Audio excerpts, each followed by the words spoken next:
साथियों, हमारी सरकार किसानों के कल्याण के लिए, खासकर छोटे किसानों के कल्याण के लिए देश के कृषि जगत के हित में, देश के हित में, गांव गरीब के उज्जवल भविष्य के लिए पूरी सत्यनिष्ठा से, किसानों के प्रति पूर्ण समर्पण भाव से,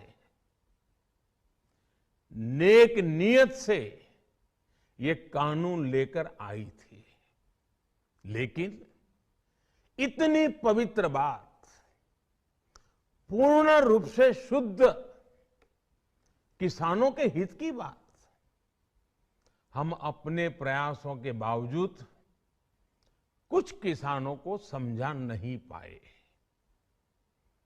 भले ही किसानों का एक वर्ग ही विरोध कर रहा था, लेकिन फिर भी ये हमारे लिए महत्वपूर्ण था।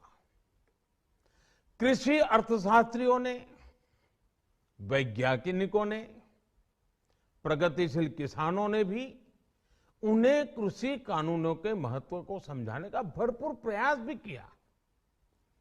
हम पूरी विनम्रता से, खुले मन से उन्हें समझाते रहे।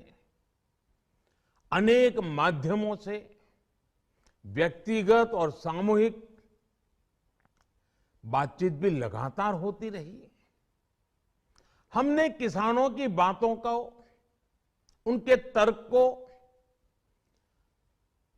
समझने में भी कोई कोर कसर बाकी नहीं छोड़ी। कानून के जिन प्रावधानों पर उन्हें ऐतराज था, सरकार उन्हें बदलने के लिए भी तैयार हो गई। 2 साल तक हमने इन कानूनों को सस्पेंड करने का भी प्रस्ताव दिया। इसी दौरान ये विषय माननीय सर्वोच्च न्यायालय के पास भी चला गया। ये सारी बातें देश के सामने है, इसलिए मैं इनके अधिक विस्तार में नहीं जाऊंगा।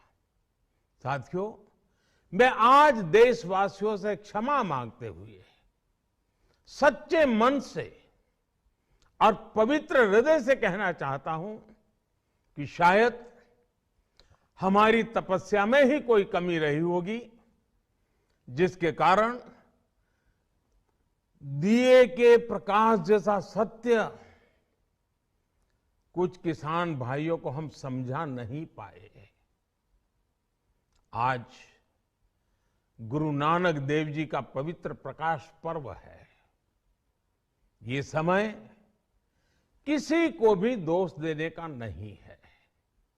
आज मैं आपको, पूरे देश को ये बताने आया हूं कि हमने 3 कृषि कानूनों को वापस लेने का, रिपील करने का निर्णय लिया है।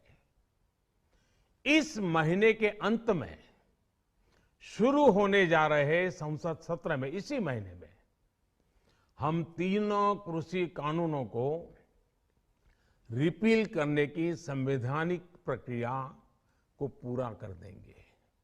साथियों, मैं आज अपने सभी आंदोलनरत किसान साथियों से आग्रह कर रहा हूं, आज गुरु पर्व का पवित्र दिन है। अब आप अपने अपने घर लौटे, अपने खेत में लौटे, अपने परिवार के बीच लौटे।